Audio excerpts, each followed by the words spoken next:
धर्मयोद्धा गरुड़।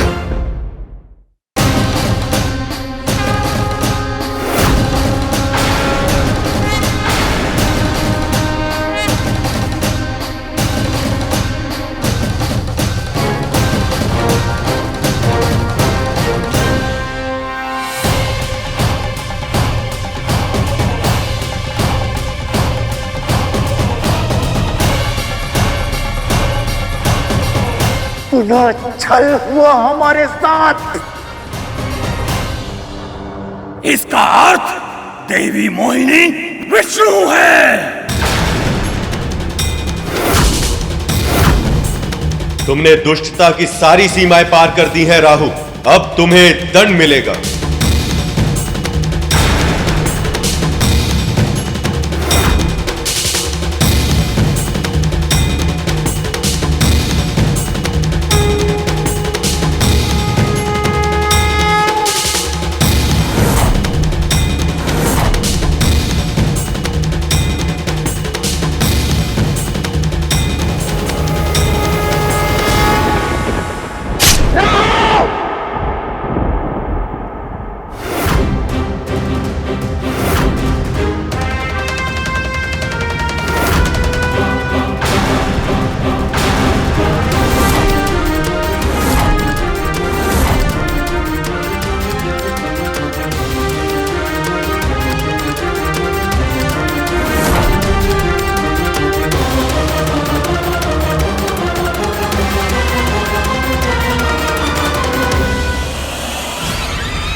शीश कटने के बाद भी इसके धड़ और शीश दोनों में प्राण है।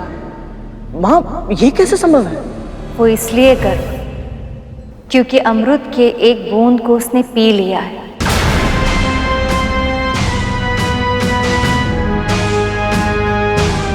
अब इसकी मृत्यु कभी नहीं होगी।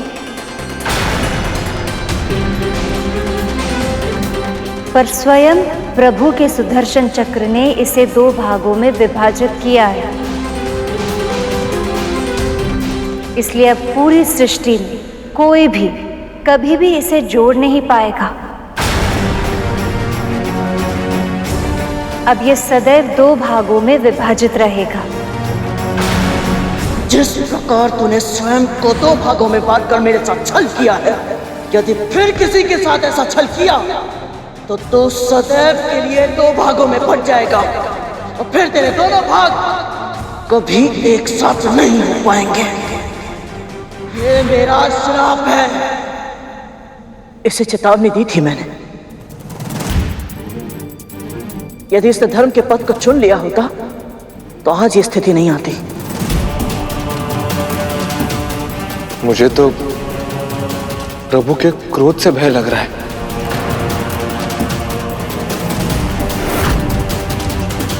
छल, फिर से छल किया है तूने विष्णु मेरे साथ।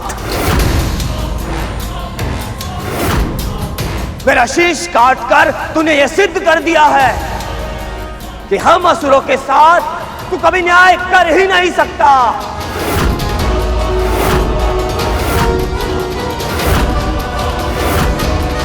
मूर्ख, कोई छल नहीं किया है मैंने, वही किया है जो तुम असुर सदैव करते आए।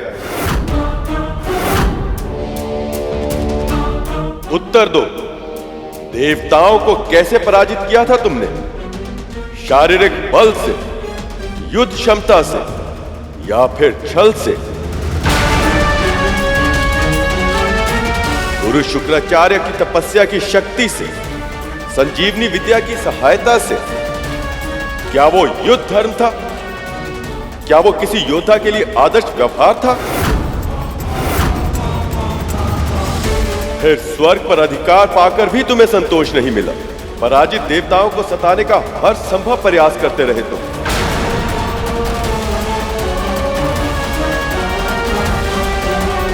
यहां तक कि अपनी मां समान देवी अदिति की तपस्या भंग करते समय उनके प्राण तक लेने का प्रयास किया। देवताओं की माता अदिति, ये भीषण तप अपने पुत्रों को स्वर्ग का सिंहासन पुनः दिलाने के लिए कर रही है, परंतु उन्हें यह स्मरण नहीं है कि हम उनका यह उद्देश्य कभी पूर्ण नहीं होने देंगे। ऐसे अधर्मियों का शासन स्वर्ग पर तो क्या, पूरे ब्रह्मांड में भी यदि कहीं होगा तो मैं उसका विरोध अवश्य करूंगा।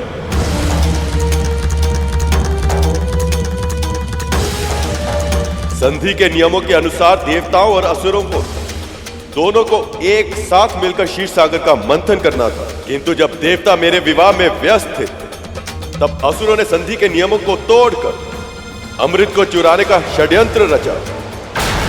इससे पहले कि देवताओं की दृष्टि उस अमृत पर पड़े, हम उसे चुरा लें।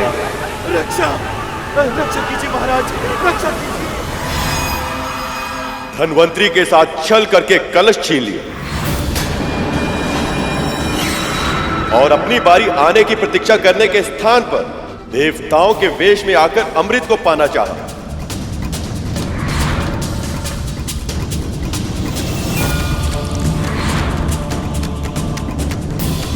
जो स्वयं छल पर छल करता आया हो, उसे दूसरों के कार्यों पर आपत्ति उठाने का कोई अधिकार नहीं। अमृत का मर्म जाने बिना ही तुम सब अमर होना चाहते हो, पर केवल तन के जीवित रहने को अमरता नहीं कहते। सच्चे अर्थों में केवल वही प्राणी अमर होता है जो तन के ना रहने पर केवल अपने कर्मों के कारण अन्य प्राणियों के हृदय और मस्तिष्क में सदा सदा के लिए जीवित रहे।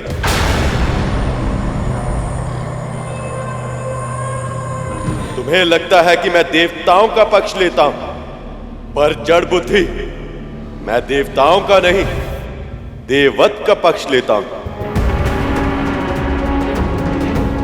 जानते हो क्या है देववत? धर्म और सत्य के मार्ग पर चलना, मन में दया का व्यवहार रखना, दूसरों के साथ परोपकार करना और अपनी शक्ति सामर्थ्य का उपयोग संसार के कल्याण के लिए करना।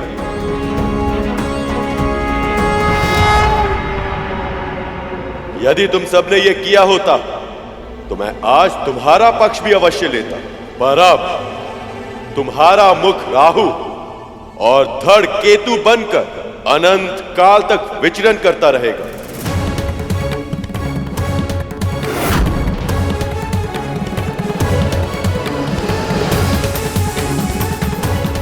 ताकि आने वाले समय में संसार को यह स्मरण रहे कि देववत के बिना अमृत को प्राप्त नहीं किया जा सकता।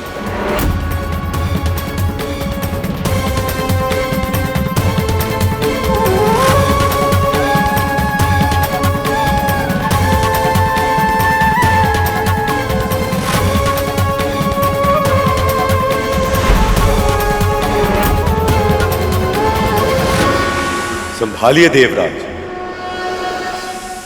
आज से अमृत आपका हुआ।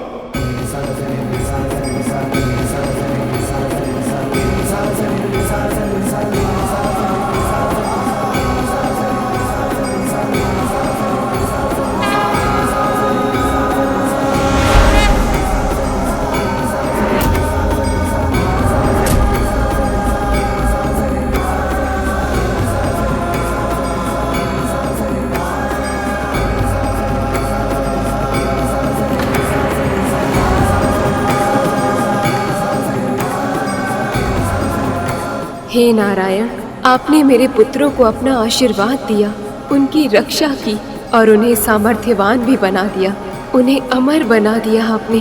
आपका बहुत बहुत आभार प्रभु।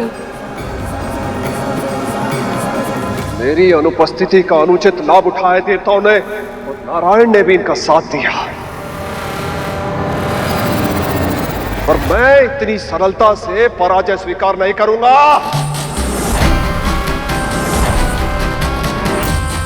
मैं अपना भाग्य बदलने जा रहा हूं मां।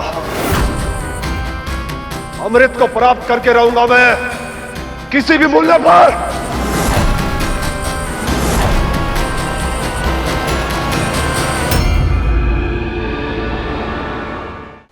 जिस क्षण की कल्पना खुली आंखों से स्वप्न देखने पर विवश कर देती थी, आज वो क्षण सत्य हो गया है। हमें अमृत मिल गया है, और ये सब केवल आपके कारण संभव हुआ है प्रभु।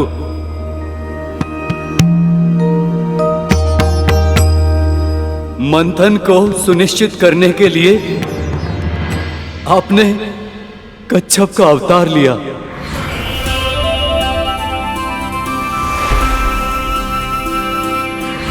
धर्म की रक्षा करने के लिए देवी मोहिनी का अवतार लिया।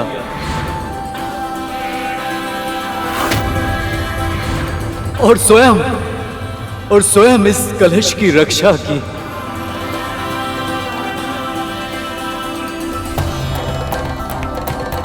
और हमें अमृत का पान कराया।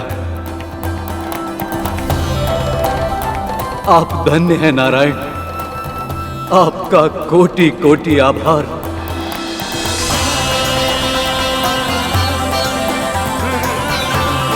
और अब मैं देवराज इंद्र अपने सभी देवताओं की ओर से आपको वचन देता हूं कि हम अपना दायित्व पूरी निष्ठा के साथ निभाएंगे और समाज के कल्याण के लिए अपने जीवन को समर्पित कर देंगे। आप सबसे यही अपेक्षा है। आप अपने निश्चय में सफल रहे। आपका कल्याण हो।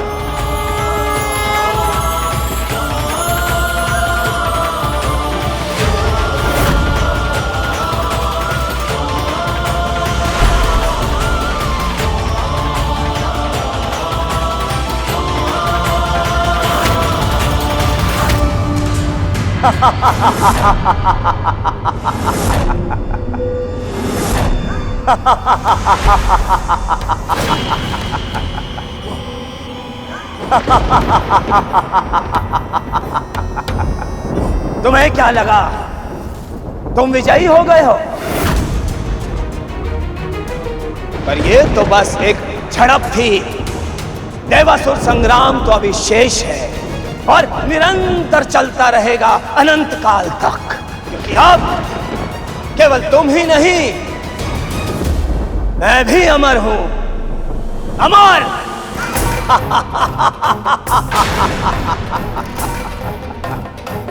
अब मैं तुम सबको सदैव ही भयभीत करता रहूंगा।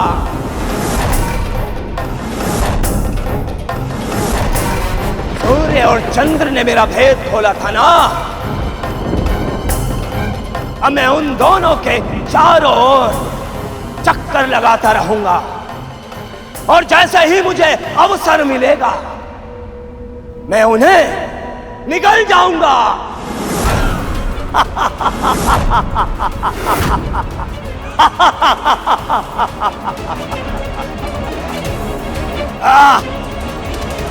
कितना दुष्ट है ये राहु। स्वयं परम पिता श्री नारायण से दंड मिला, फिर भी अपने कर्मों को सुधारने का विचार तक नहीं आया इसके मन में।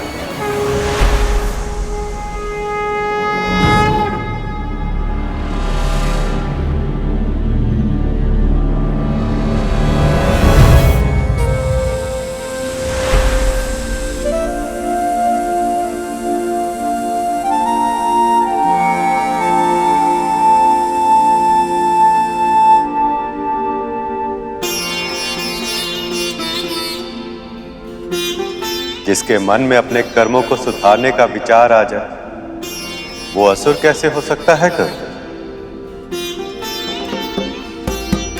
प्रभु, आपका ये मोहिनी अवतार अपने उद्देश्य में सफल रहा। बहुत बहुत बधाई हो प्रभु।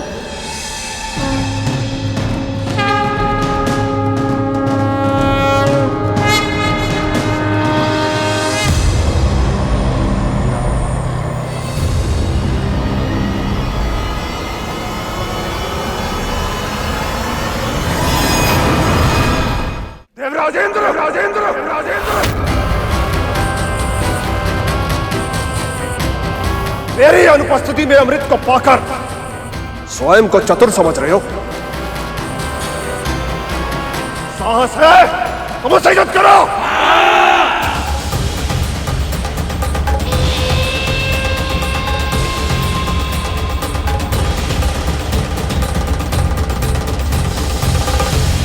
आपने इन असुरों को कितने अवसर दिए, कितनी बार समझाया, कितनी बार इनके अपराधों को क्षमा किया, परंतु ये असुर ये समझना ही नहीं चाहते कि अमृत के योग्य ही नहीं। और आपके निर्णय के बाद अमृत छीनने के लिए इन्होंने देवताओं पर आक्रमण किया। प्रभु मुझे आज्ञा दीजिए, मैं इस युद्ध में भाग लेकर अमृत की रक्षा करना चाहता हूं, और आपके निर्णय के अपमान का परिणाम इन असुरों को भोगना ही होगा। आज्ञा दीजिए प्रभु। अमृत की एक भी बूंद ऐसे किसी भी प्राणी को नहीं मिलनी चाहिए जो इसके योग्य ना हो। जाओ कर, धर्म युद्ध तुम्हें पुकार रहा।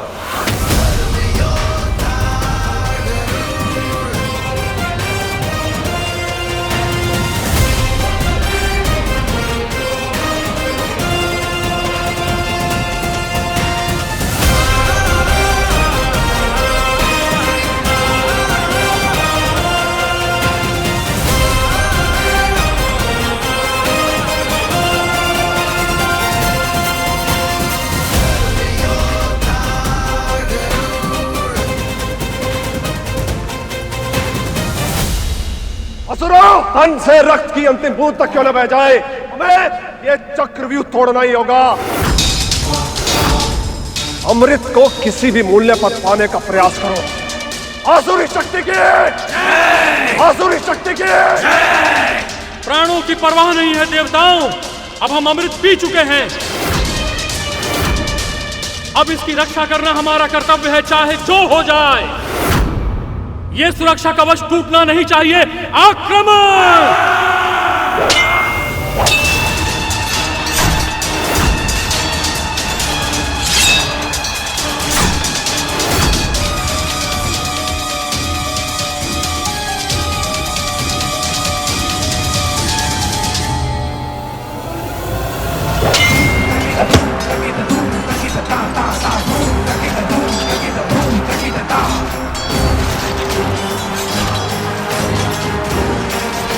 काहू को मिले दंड को देखकर असुर अपनी प्रवृत्ति के कारण अपना ही नाश करने पर तुले हैं।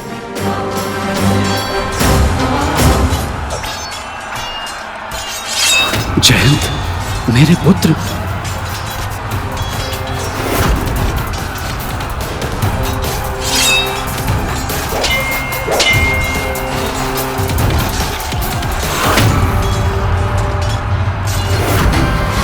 अपने पुत्र को कोई हानि नहीं पहुंचने दूंगा मैं।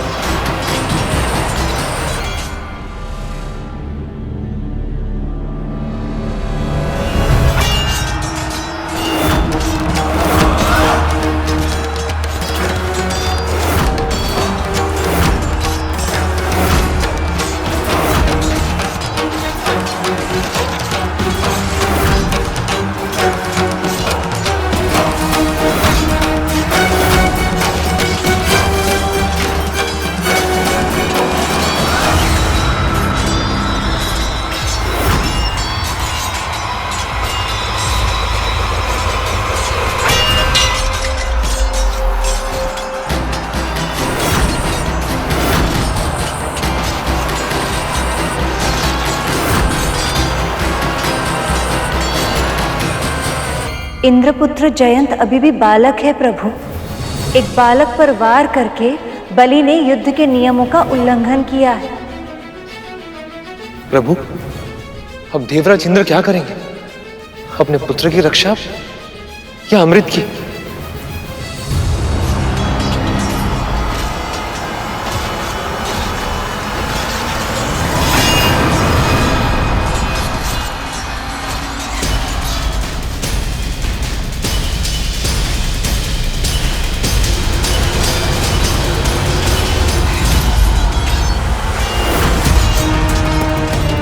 अमृत को इंद्र के साथ से छुड़ाना होगा।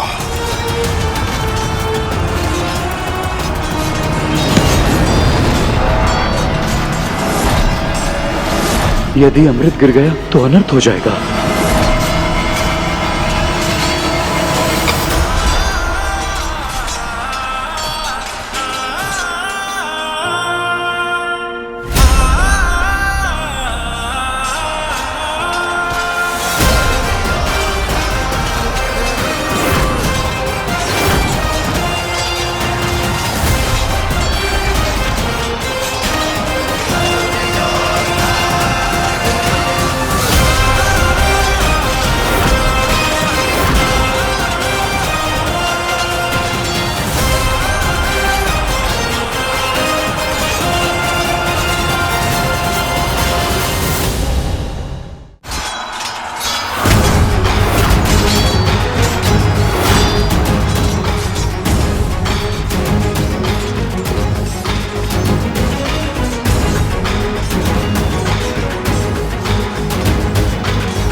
ये ले जैन, अमृत और अपनी रक्षा करो।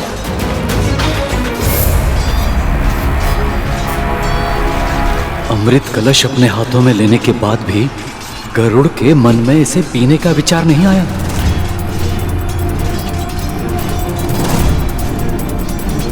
जाओ यहां से शीघ्र। गरुड़, जयंत के साथ जाओ और अमृत को स्वर्ग तक पहुंचाने में उसकी सहायता करो। जाओ। देवराज, आप सच में चाहते हैं कि मैं अमृत लेकर जयंत के साथ जाऊं? हाँ गरुड़, जयंत अभी छोटा है और उसे तुम्हारी सहायता की आवश्यकता होगी और मुझे तुम पर पूरा विश्वास है। अब परीक्षा होगी गरुड़ के व्यक्तित्व की। क्या इस विश्वास का सम्मान कर पाएगा या अमृत के लालच में अमृत का पान कर लेगा? अब शीघ्रता करो और जाओ यहां से, जाओ। जो आ गया, चलो जयंत।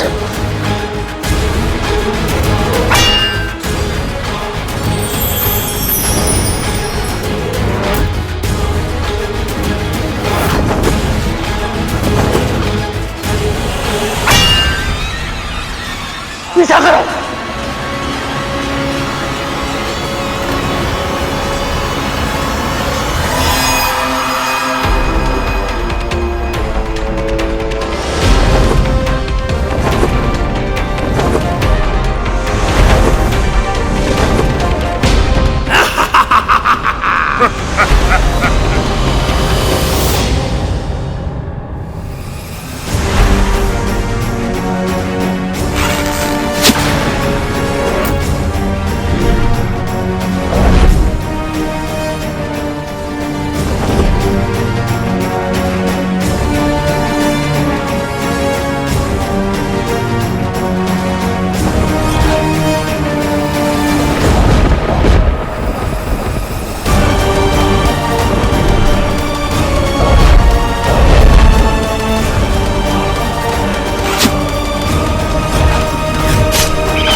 प्रभु, अमृत की 4 बूंदें गिर गई। ये भी विधाता की योजना का भाग है शेष। भारत खंड के 4 नगर हरिद्वार, प्रयाग, उज्जैन और नासिक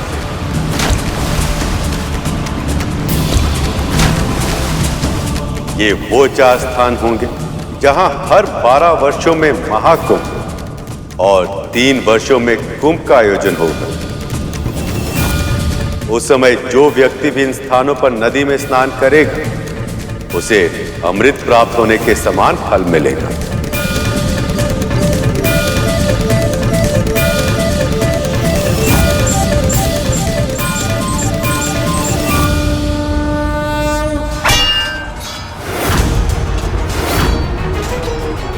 बस बहुत हो चुका। अब इस युद्ध को समाप्त करना ही होगा। वज्र का प्रयोग अब करना ही होगा मुझे।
महाराज बलि अचित हो गए हैं।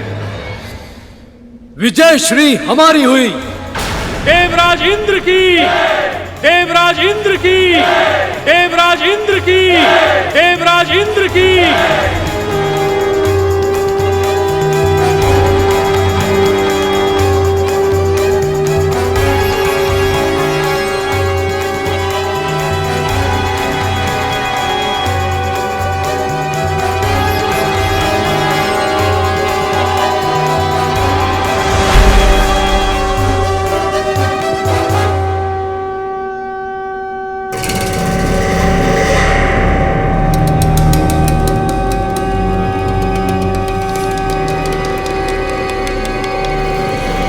ये देवराज इंद्र का शंखनाद है। तो क्या असुर सम्राट बलि पराजित हुए? अवश्य ही देवता जीत चुके हैं। उसके बिना ये विजय शंखनाद बजाना असंभव है। तो अब क्या करें हम?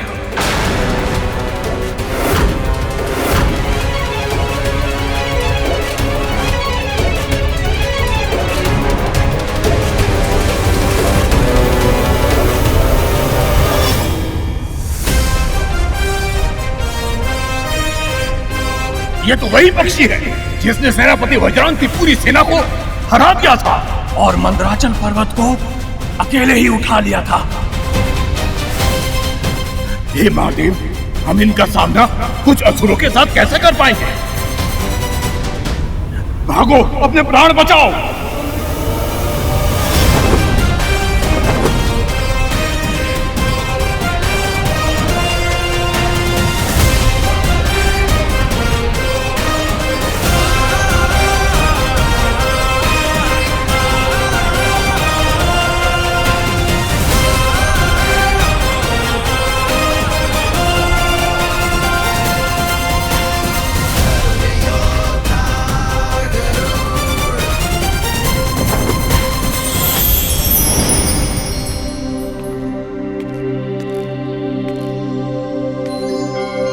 मुझे और अमृत को यहाँ तक सुरक्षित पहुँचाने के लिए आपका आभार करूँ। आभार की आवश्यकता नहीं है जैन, ये तो मेरा कर्तव्य था। चलिए इसे सुरक्षित भीतर रख देते हैं। नहीं जैन, स्वर्ग में प्रवेश करने का अधिकार अब तक मैंने अर्जित नहीं किया है। मेरा कर्तव्य तो बस तुम्हें और अमृत को यहाँ सुरक्षित पहुँचाना था, तो मुझे लौटना होगा। सचमुच आपकी कर्तव्य निष्ठा अद्भुत है गरुड़।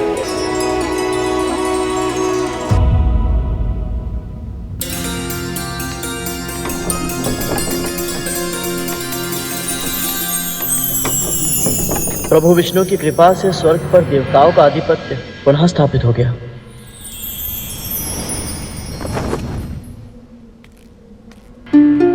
इस अमृत को किसी सुरक्षित स्थान पर रखना होगा।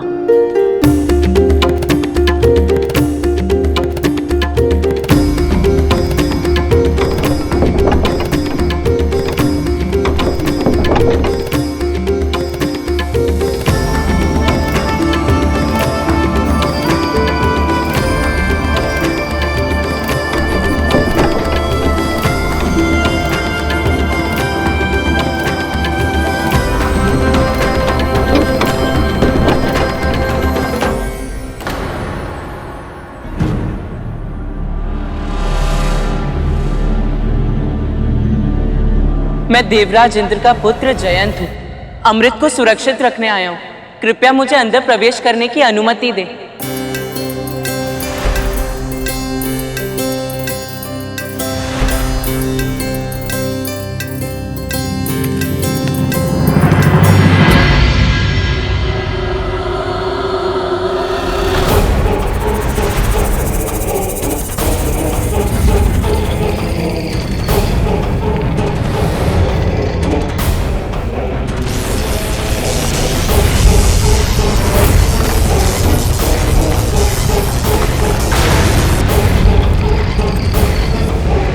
ये दोनों सर्प की प्रतिमा पिताजी के भूलोक पर रहते सर्प भाइयों की तो नहीं हो सकती। अवश्य इन्हें स्वर्लोक की सुरक्षा के लिए बनाया गया है।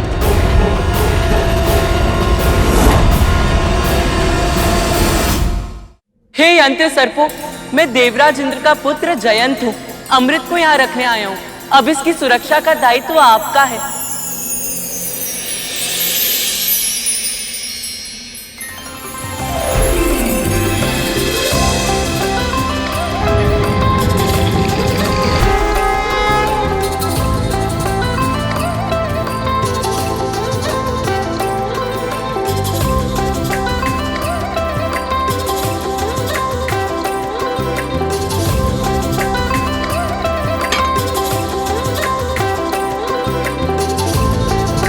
अब अमृत सुरक्षित हुआ।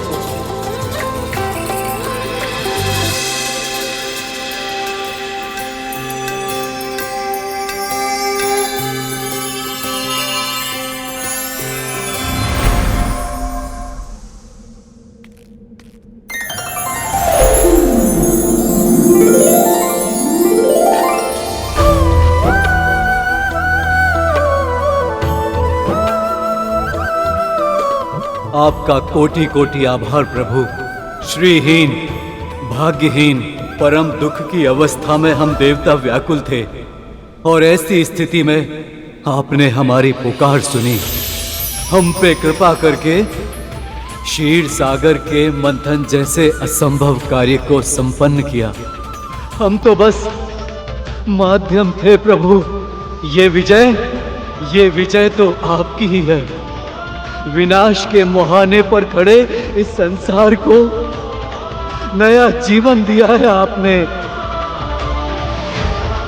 अनंत प्राणियों की रक्षा की है।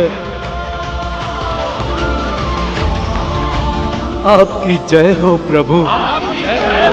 आपकी सदा ही जय।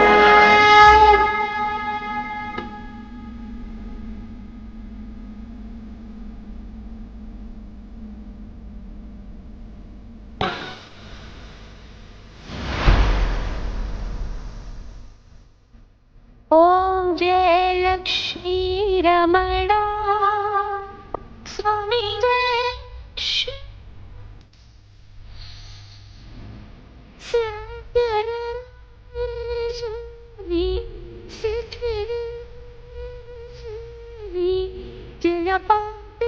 हरणा। ओम जय लक्ष्मी रमणा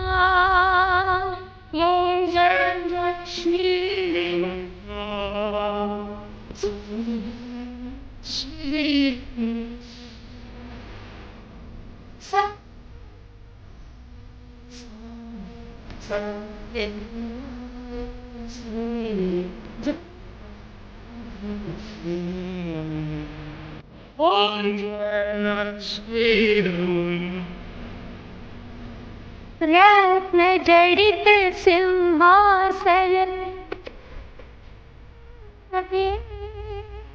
मुद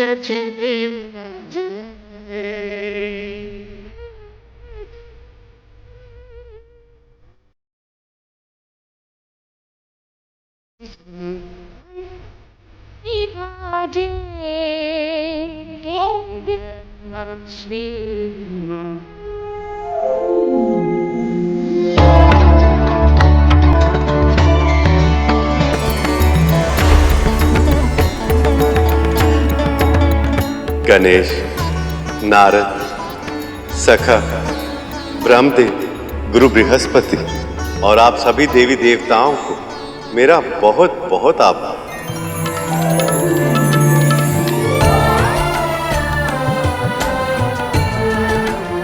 आप सबकी सहायता से समुद्र मंथन सफल हो पाया।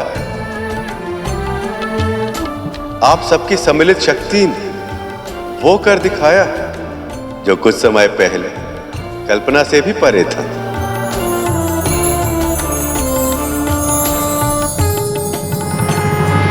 सत्य कहा था माँ ने, ये सब किसी स्वप्न जैसा ही तो है।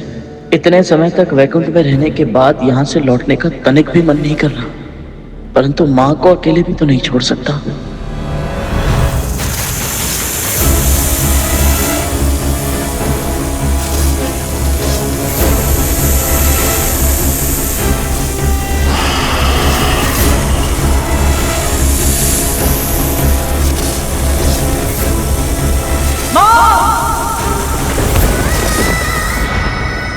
वहां माँ को कितना कुछ सहना पड़ता है, कितना श्रम करना पड़ता है।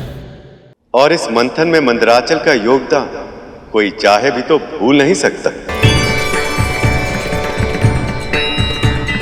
अब आप अपने मूल स्थान पर लौट जाएं। मैं आपको यह आशीर्वाद देता हूं कि आपकी सतह पर सदैव दुर्लभ से दुर्लभ जड़ी बूटियां और औषधीय पौधे उगते रहेंगे, जो अनंत काल तक मानव जाति की सेवा करेंगे और उसके कारण कोई भी पृथ्वीवासी आपको कभी भूल नहीं पाएगा। अनंत काल तक यश और सम्मान के पात्र होंगे आप।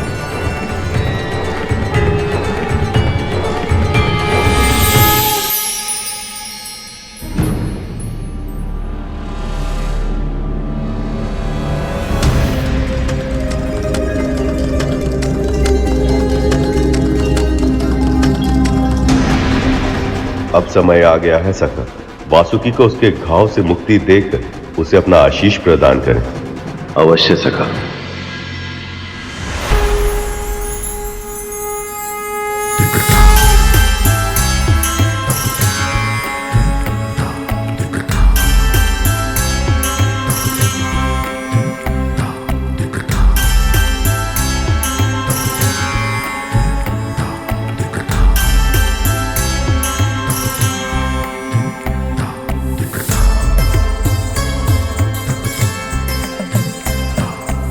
हे नीलकंठ महादेव, अपने चरण में मुझे शरण देकर मुझ पर दया करें।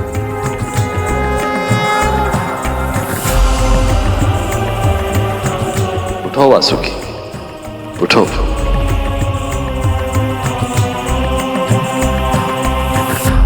इस मंथन में अतुलनीय योगदान देकर तुमने मुझे अत्यंत प्रसन्न किया है वासुकी।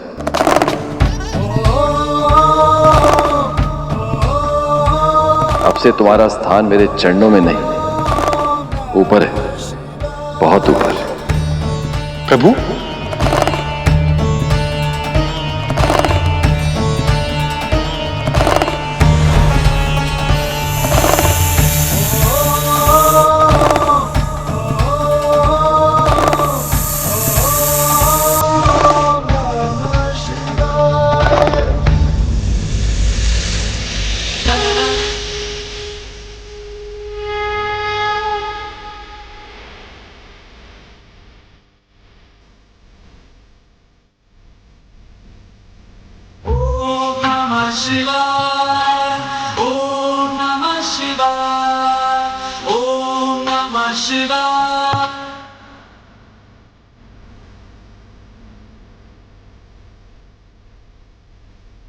अब ते वासुकी सदैव मेरे कंठ पर वास करेगा। जो प्राणी श्रावण माह में नागों की पूजा करेगा उसे मेरा विशेष आशीर्वाद प्राप्त होगा। नागेश्वर महादेव शिव की। नागेश्वर महादेव शिव की। नागेश्वर महादेव शिव की जय। नागेश्वर महादेव शिव की जय। नागेश्वर महादेव शिव की जय।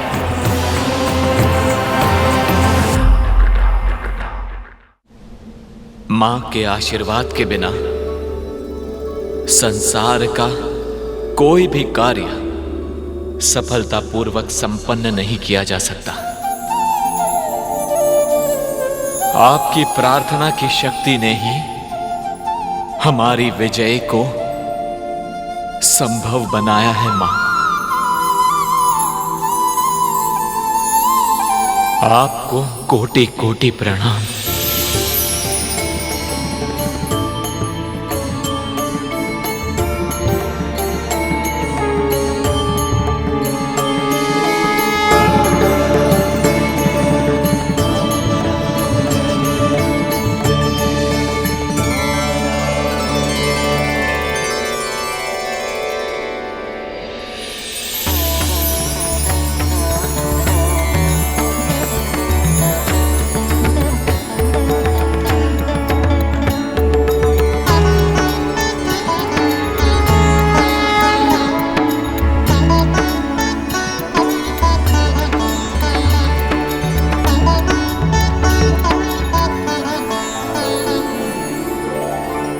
देवराज, स्वर्ग का सिंहासन आपकी प्रतीक्षा कर रहा है। राज कार्य का भार संभालकर संसार को सूचित कीजिए कि असुरों का अत्याचार अब समाप्त हो गया।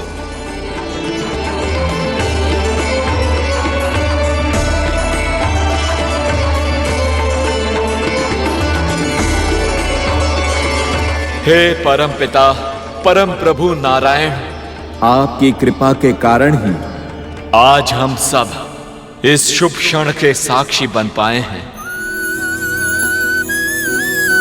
मैं देवराज इंद्र सभी देवताओं की ओर से आपको वचन देता हूं कि हम अपनी शक्ति का उपयोग सदा सर्वदा धर्म की रक्षा करने के लिए ही करेंगे।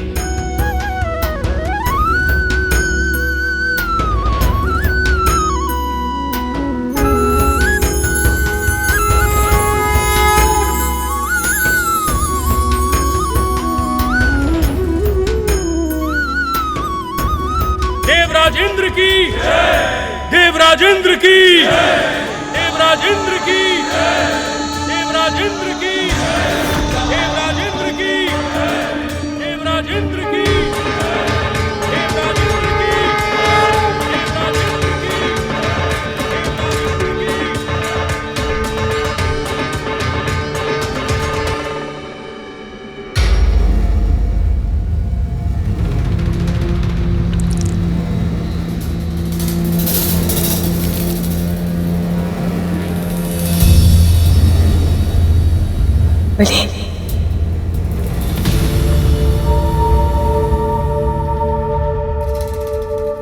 गुरुदेव,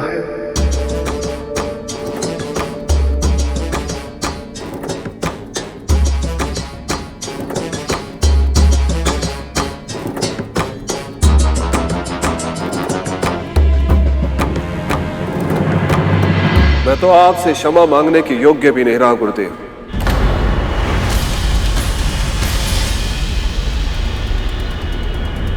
आपने बार बार चेतावनी दी थी मुझे कि मंथन में भाग मत लेना, और मैंने आपके सुझाव नहीं माने।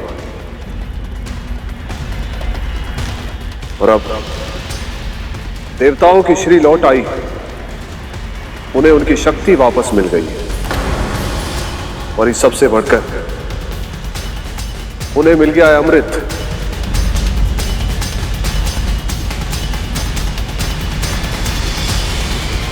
मां,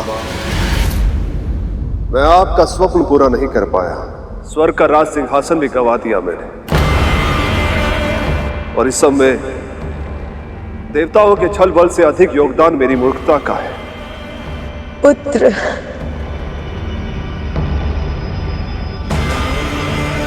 मुझे क्षमा कर दीजिए गुरुदेव, क्षमा कर दीजिए मुझे। पराजय और प्रयास एक ही सिक्के के दो पहलू हैं महाराज। जिस व्यक्ति के अंदर प्रयास जीवित है, उसके लिए कोई भी पराजय अंतिम नहीं। यदि आप अब भी मेरी बातों को ध्यान से सुनें, मेरे सुझावों का पालन करें और मन, कर्म, वचन से अपने लक्ष्य के प्रति पूर्ण समर्पण रखें, तो मैं विजयश्री को फिर से आपका वरण करने के लिए विवश कर सकता हूं।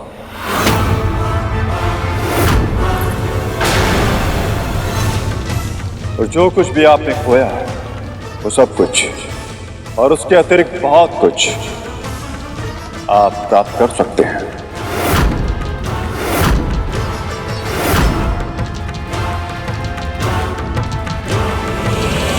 मैंने जो भूल की है उसे मैं फिर नहीं दोहराऊंगा गुरुदेव।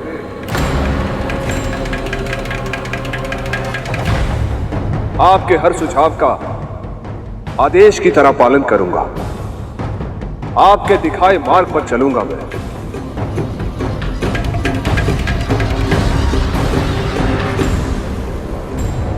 असुरों को उनका अधिकार दिलवा कर रहूंगा मैं। महाराज बलि की, महाराज बलि की, महाराज बलि की, महाराज बलि की। प्रभु, मां, न जाने मेरे मन में भावनाओं का ज्वार उमड़ रहा है। एक ओर तो मैं बहुत प्रसन्न हूं कि हमारा उद्देश्य सफल हुआ, परंतु दूसरी ओर मैं दुखी भी हूं कि अब हमारा कार्य समाप्त हो गया। प्रभु, मां सदैव कहती थी कि जिसका मन एक बार प्रभु विष्णु की भक्ति में रम जाए फिर और कहीं नहीं लगता। माँ के इस कथन का अर्थ आज से पहले मैं कभी समझ नहीं पाया था प्रभु, परंतु अब वैकुंठ में रहते हुए यथासंभव आपकी सेवा करते हुए जिस आनंद का अनुभव मैंने किया है उसका वर्णन करना असंभव सा लगता है। एक और तो मुझे यह लगता है कि मैं अपने प्रभु को छोड़कर कहीं कभी ना जाऊं, परंतु तुरंत मेरा मन यह भी कहता है कि मैं अपनी मां को भी अकेले नहीं छोड़ सकता।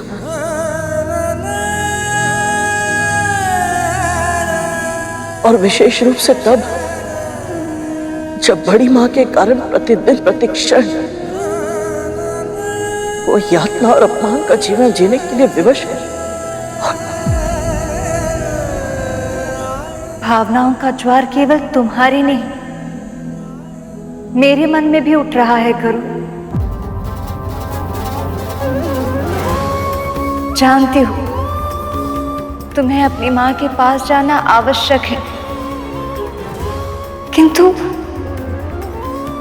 तुम्हें यहां से भेजने का मेरा तनिक भी मन नहीं है।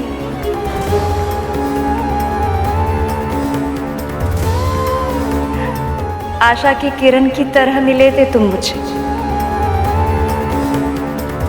जब मैं स्वामी के प्रतीक्षा में व्याकुल थी।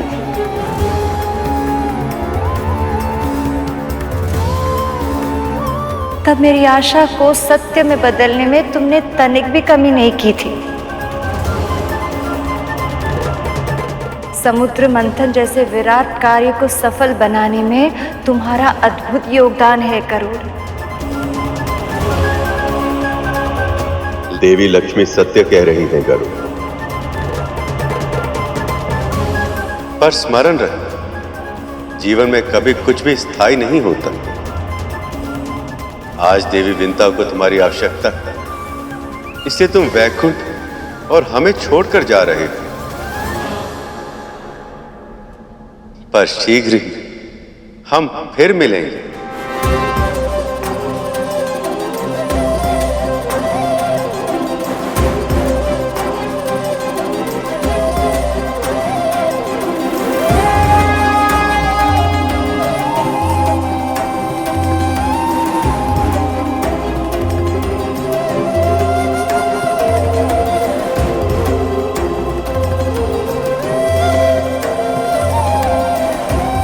मां को मेरा प्रणाम कहना।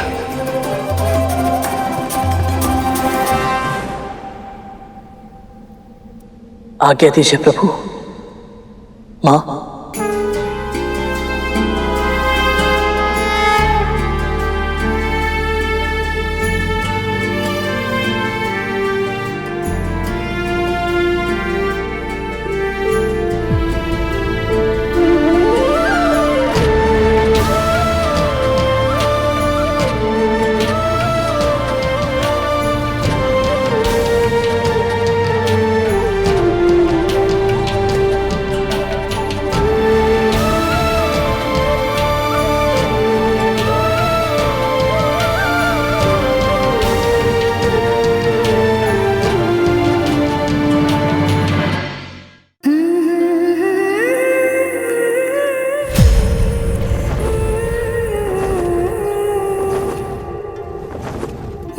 गरुड़,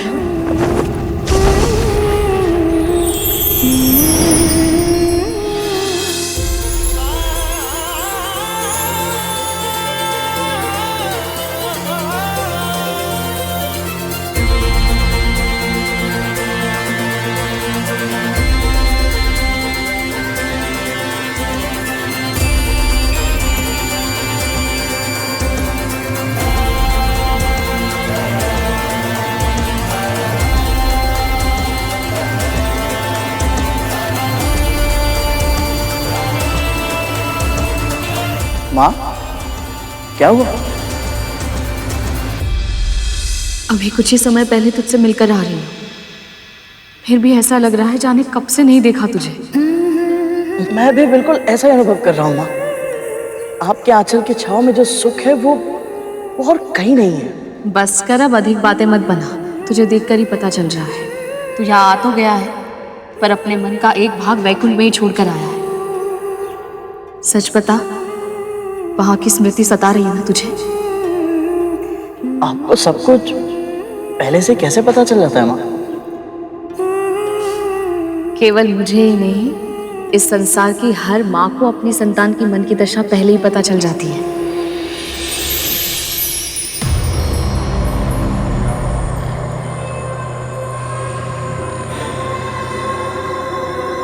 आ गया तू?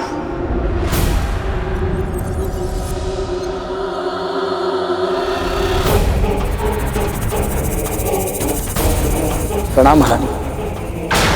कहाँ है?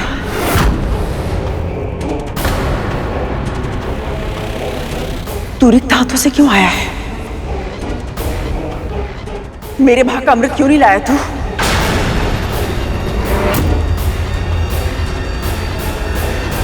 तेरी समक्ष देवताओं ने वचन दिया था ना, यदि वासुकी ने अमृत मंथन में सहायता की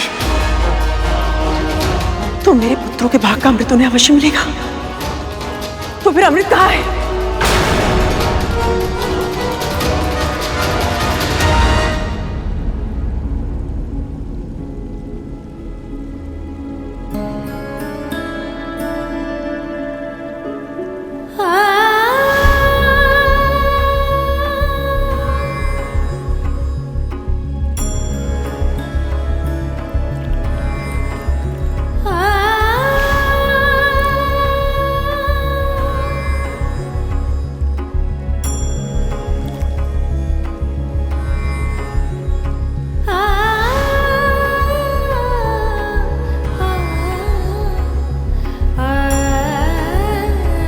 आप कमल का फूल खिला रही हैं और आपके मुख पर मुरझाए हुए फूलों से उदासी।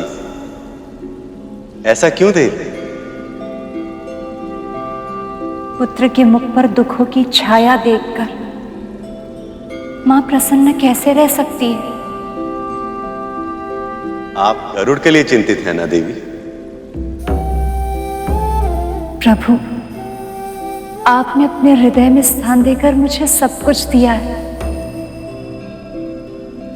पर यदि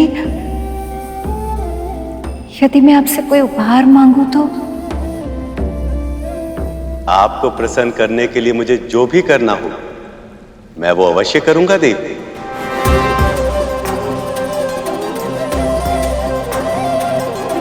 प्रभु, मैं विंता और करुण को दुख में नहीं देख सकती। आप कुछ कीजिए ना, उन्हें दासत्व से मुक्त करने के लिए उनकी सहायता कीजिए ना प्रभु।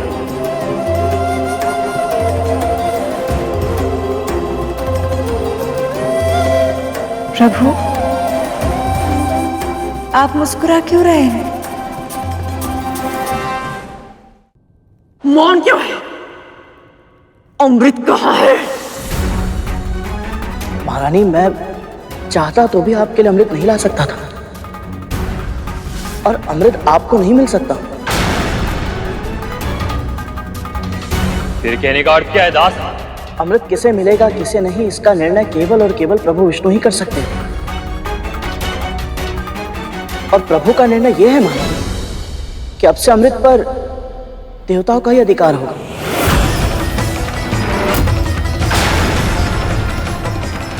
यहां तक कि असुरों को भी अमृत नहीं मिला है। ये कैसे संभव है? जब वासुकी को लेके जाना था तब देवताओं और असुरों दोनों ने सहमति दी थी कि मेरे पुत्रों में भी अमृत बांटा जाएगा। परंतु जो वस्तु उनकी थी ही नहीं, उसके लिए सहमति देने का अधिकार भी नहीं था उनके पास। उन्होंने आपको ऐसा वचन दिया था जो वो कभी पूरा नहीं कर सकते थे। यह निर्णय केवल और केवल श्री नारायण का ही है। पता है, जब राहु ने छल से देवताओं की पंक्तियों में बैठकर अमृत का पान किया तो प्रभु ने अपने सुदर्शन चक्र से उसका शीश धड़ से अलग कर दिया था। अमृत ग्रहण करने के बाद भी उसका जीवन मृत्यु से भी बुरा है। महारानी, मेरा सुझाव तो यही है कि आपको अमृत को भूलकर प्रभु के निर्णय को स्वीकार कर लेना चाहिए।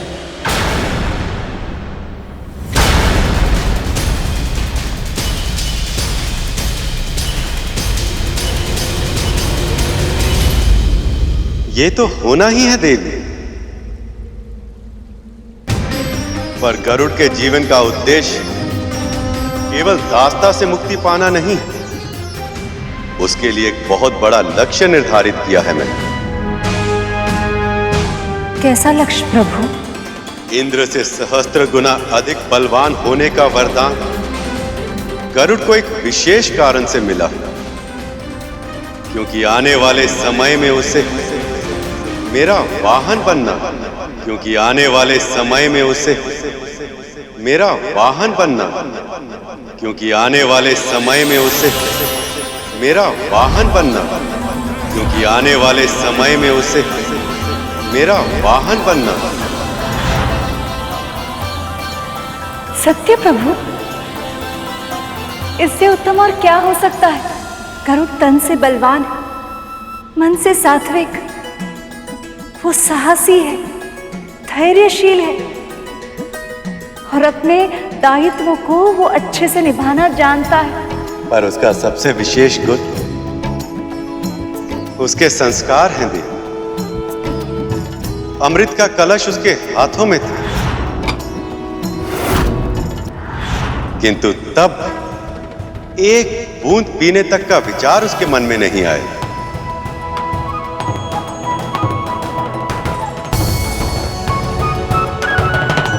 प्रभु, हम किसकी प्रतीक्षा कर रहे हैं? चलिए ना, हम उन दोनों को ये सूचना दे देते हैं। गरुड़ और विंता ये बातें सुनकर कितनी प्रसन्न होंगी। ये इतना सरल नहीं है देवी। आप तो जानती हैं, मैं इस सृष्टि का पालनहार, ये संपूर्ण सृष्टि मेरे उदर में वास करती है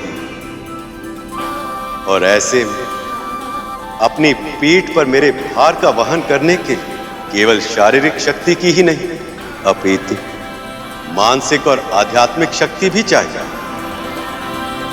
उसके लिए गरुड़ को सबसे पहले अपनी कुंडलिनी को जागृत करना होगा और अनेक परीक्षाओं में सफल होना होगा, और उसमें से पहली परीक्षा अमृत के प्रकट होने से ही आरंभ हो गई। बस गरुड़ को उसका आभास नहीं। गरुड़ की नियति है मेरा वाहन बनना, किंतु वो समय कब आएगा इसका निर्णय ये परीक्षा तय करेगी।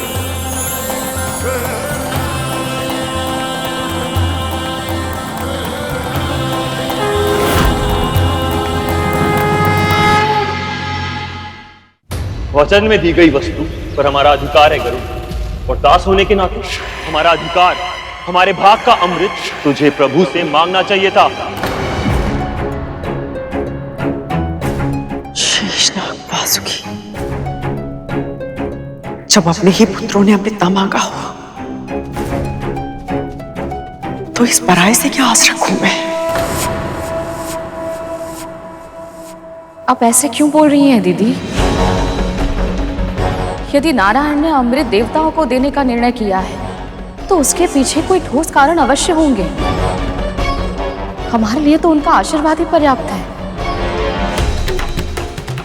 दूसरों की दया दृष्टि से कुछ भी मिल जाए उससे संतुष्ट हो जाना दासों के लिए उचित होता होगा दासी माँ, हमारे लिए नहीं। हमारी माँ ने हमें ऐसे संस्कार नहीं दिए कि कोई हमारा अधिकार छीन ले और हम चुपचाप अत्याचार सहन कर लें। अमृत पर हमारा अधिकार है मां, और वो अधिकार हम लेकर रहेंगे। हाँ मां, जिस वस्तु का वचन दिया जा चुका उसे प्राप्त करना हर शूरवीर का धर्म होता है। जब अधिकार मां के ना मिले तो छीनना आवश्यक हो जाता है मां। परंतु अमृत देवताओं की सुरक्षा में है और उनसे युद्ध करना उचित नहीं होगा महारानी।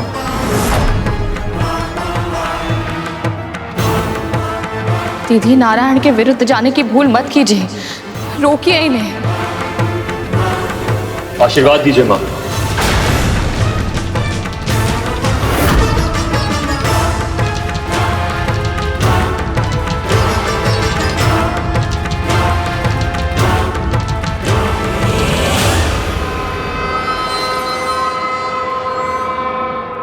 खड्गेन आक्रम्य भुंजीता, वीर भोग्य वसुंधरा, खड्गेन आक्रम्य पूजिता वीर भोग्य वसुंधरा, खड्गेन आक्रम्य पूजिता वीर भोग्य वसुंधरा, खड्गेन आक्रम्य पूजिता वीर भोग्य वसुंधरा।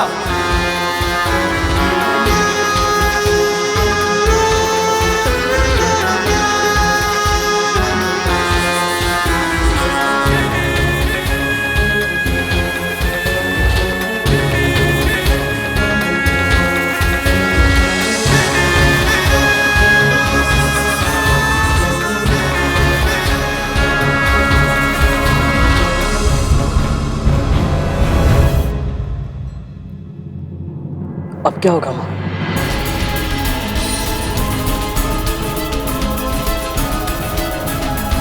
प्रभु, पृथ्वी पर स्थिति सुधरते हुए दिखाई नहीं दे रही। कद्रू ने ना तो विवाह में कुछ सीखा और ना ही व्यक्तिगत अनुभव से। ये जानने के बाद भी कि राहु के साथ क्या हुआ, उसने अपने पुत्रों को अमृत छीनने के लिए भेज दिया। कद्रू को यदि उचित अनुचित का भेद ज्ञात होता तो विंता को इतने समय तक उसके पास दासी बनकर नहीं रहना पड़ता। कहते हैं ना देवी, विनाश काले विपरीत बुद्धि। पर प्रभु, जब तक कद्रू की आंखें नहीं खुलेंगी, विंता को दासत्व से मुक्ति नहीं मिलेगी। गुरु दत्तात्रेय ने कहा था, विंता की मुक्ति अमृत से जुड़ी हुई है। पर कैसे प्रभु? विधि के विधान का केवल अनुमान लगाकर उसे समझा नहीं जा सकता देवी। उसके अर्थ और उद्देश्य को तभी समझा जा सकता है जब जो होना वो हो गया। प्रभु, मैं इतनी प्रतीक्षा नहीं कर सकती, कुछ तो संकेत दीजिए। विधि अपना रूप आकार लेना आरंभ कर चुकी है। इसके परम चरण में मेरी सहायता। बद्रिका आश्रम में तपस्या कर रहे मेरे अंशावतार नग और नारायण करें।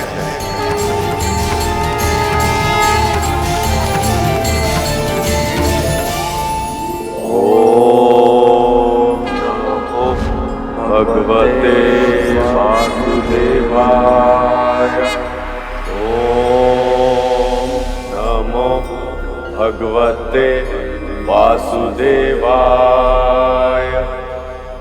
ओम नमो भगवते वासुदेवाय। ओम नमो भगवते वासुदेवाय। ओम नमो भगवते वासुदेवाय। ओम नमो भगवते वासुदेवाय। ओम नमो भगवते वासुदेवाय।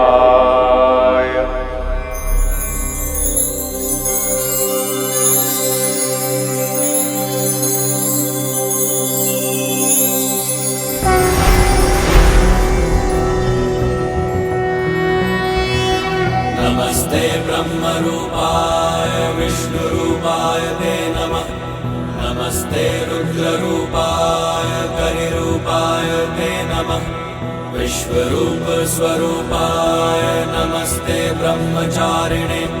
भक्तप्रियाय देवाय नमस्तुभ्यं विनायक। ओम नमः।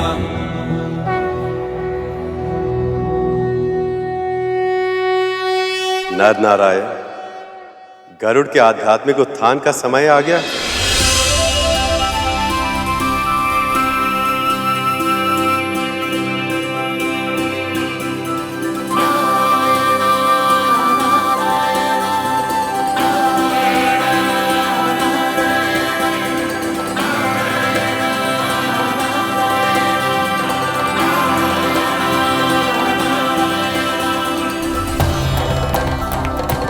हम समझ गए प्रभु, आप जैसा चाहते हैं वैसा ही होगा।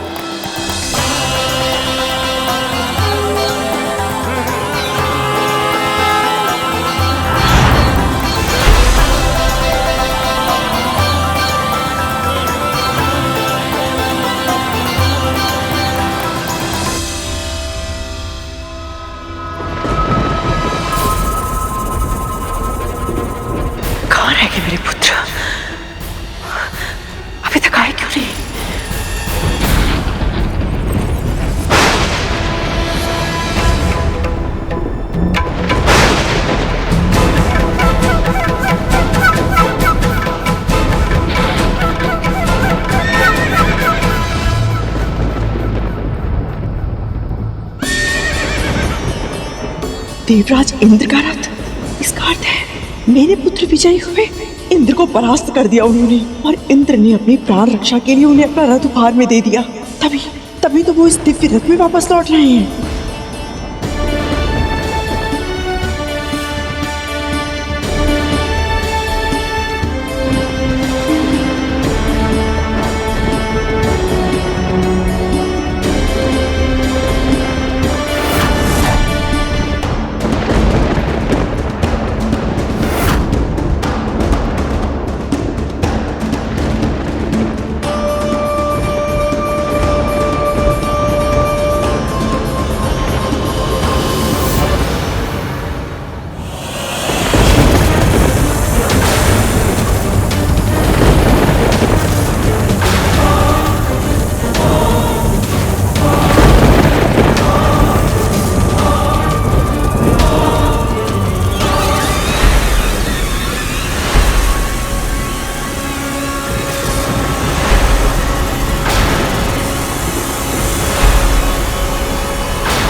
जिनका भाई अपने तन पर लगने वाले कोटि कोटि घावों के बारे में तनिक भी चिंता किए बिना समुद्र मंथन में स्वयं को घिसता रहा, कष्ट सहता रहा, तुम देवताओं के लिए अमृत प्राप्त करने का साधन बन गया।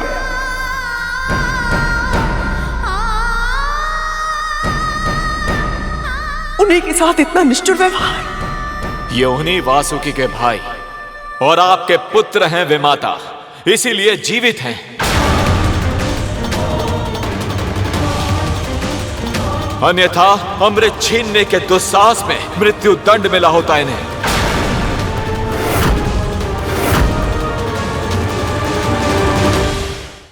अमृत पर जितना अधिकार आप देवताओं का है, उतना ही मेरे पुत्रों का भी। ये भी महर्षि कश्यप की ही संतानें हैं। अवश्य है, पर यदि अमृत पर उनका अधिकार होता तो परम प्रभु विष्णु स्वयं उन्हें अमृत दे दिए होते। पर अब आपको सत्य स्वीकार करना ही होगा, और सत्य यह है कि आपके पुत्र अमृत के योग्य है ही नहीं। क्यों?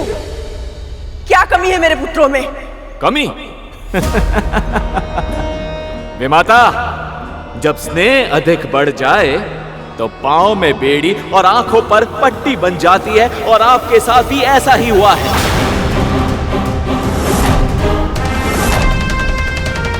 माना मेरे नाग भाइयों ने अमृत के लालच में आकर देवराज पर आक्रमण करने की भूल की है, किंतु इन्हें बड़ी मां से इस प्रकार से बात नहीं करनी चाहिए।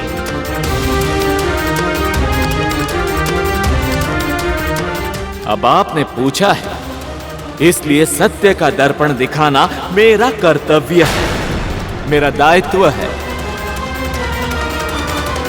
तो सुनिए, सबसे पहली कमी तो यही है कि इन्होंने अपनी मां के साथ उनके हर अधर्म में उनका अर्थात आपका साथ दिया है।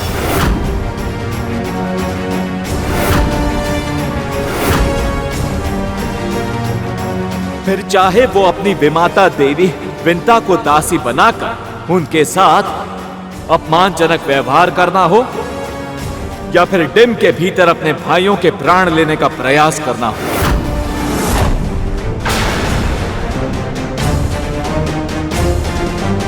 और केवल यही नहीं विमाता, इनमें दया और परोपकार की भावनाएं भी नहीं। स्वभाव से ही विषैले हैं ये।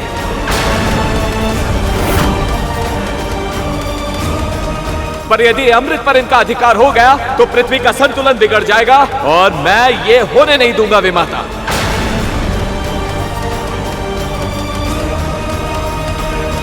पर देवराज, तुम ये बात इन्हें प्रेम से भी तो समझा सकते थे ना। तुम भी तो इनके भाई हो ना। हाँ देवराज, माँ सही कह रही है। इनके साथ इतने निष्ठुर व्यवहार की आवश्यकता नहीं थी। विमाता विंता, गरुड़, आप दोनों भूल रहे हैं कि पहला आक्रमण इन्होंने किया था।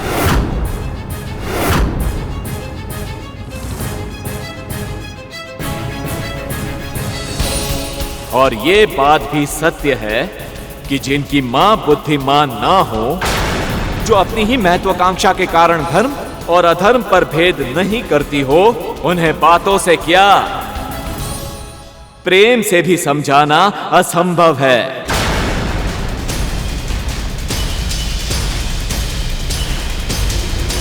नियम के अनुसार मृत्यु दंड मिलना चाहिए इन्हें, पर मैंने इनके प्राण दान में दिए हैं। ये दया नहीं है तो और क्या है विमाता?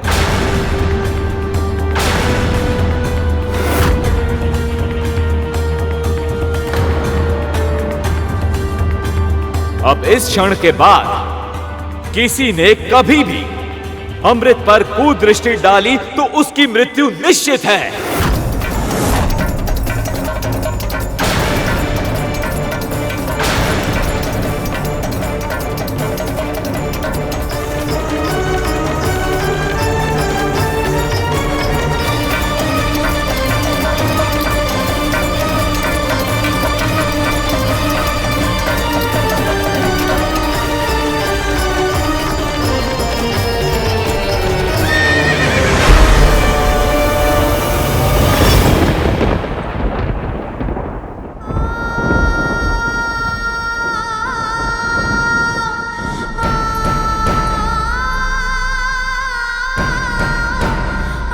स्वयं को संभालिए दीदी,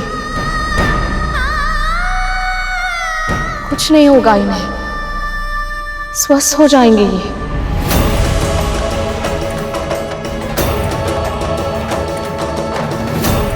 माँ ने इन्हें रोका भी था कि प्रभु विष्णु की इच्छा के बिना अमृत ग्रहण करना इन सबों के लिए उचित नहीं होगा। यदि ये तब समझ जाते तो ये दशा नहीं होती।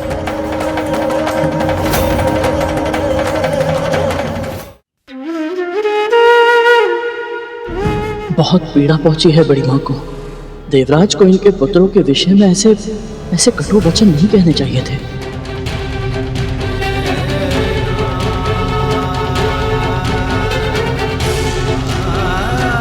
सबसे पहली कमी तो यही है कि इन्होंने इनकी मां के साथ उनके हर अधर्म में उनका अर्थात आपका साथ दिया है।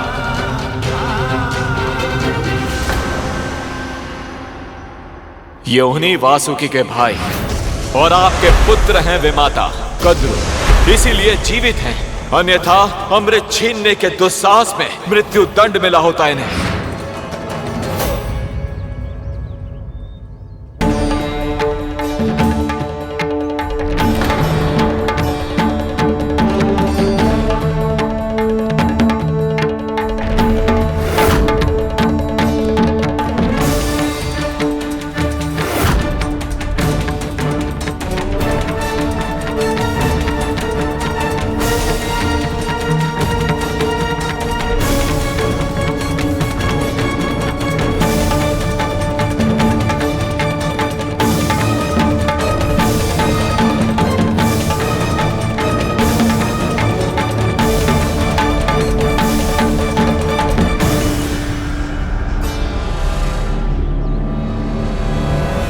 स्वभाव से ही विषैले हैं ये, पर यदि अमृत पर इनका अधिकार हो गया तो पृथ्वी का संतुलन बिगड़ जाएगा और मैं ये होने नहीं दूंगा विमाता।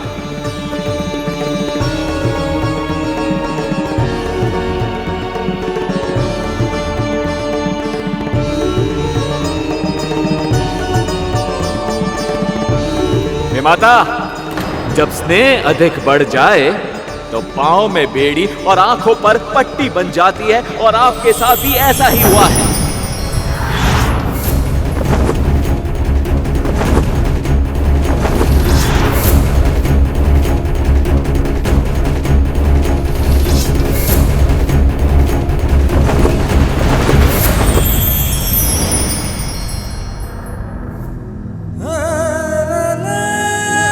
अमृत पर इनका उतना ही अधिकार है जितना तुम देवताओं का है।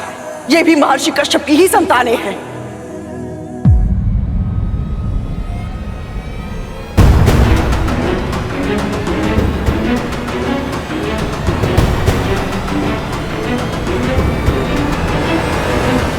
मैं जहां जहां जा रहा हूं ये दोनों मुझे वहां दिख रहे हैं, और ये मुझे इस प्रकार क्यों देख रहे हैं? कौन है ये दोनों?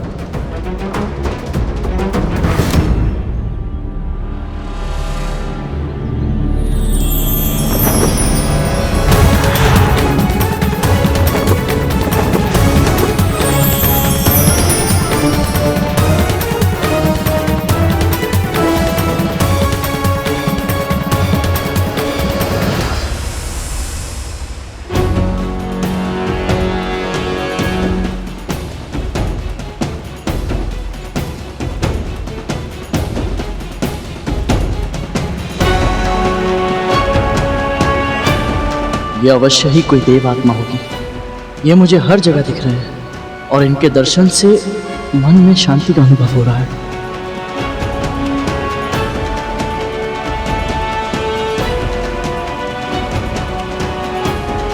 गरुड़,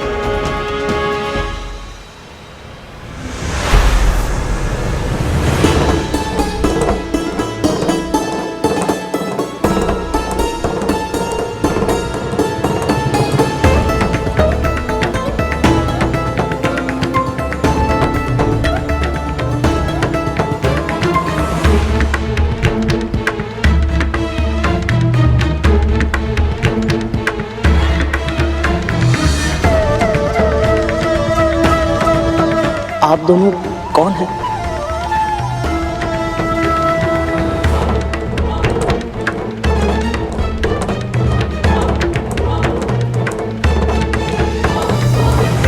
मैं जहां जाता हूं आप दोनों के ही दर्शन होते हैं।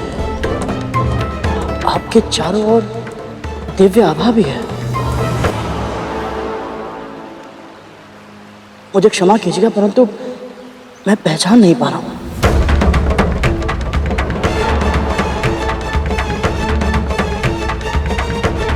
मैं नर हूं और ये है नारायण।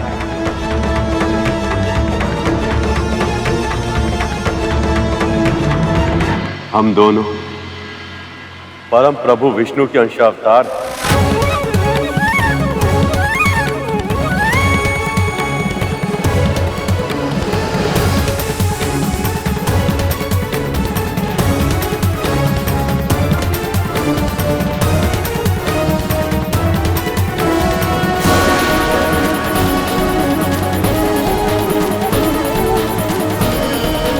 तुम्हारी कुंडलिनी जागृत करने हेतु नर नारायण से शिक्षा आवश्यक है, किंतु देखना ये है कि क्या तुम इनके दिए ज्ञान को ग्रहण कर पाओगे। मैंने जो तुम्हारे लिए लक्ष्य सोचा है, क्या तुम उसके योग्य बन पाओगे?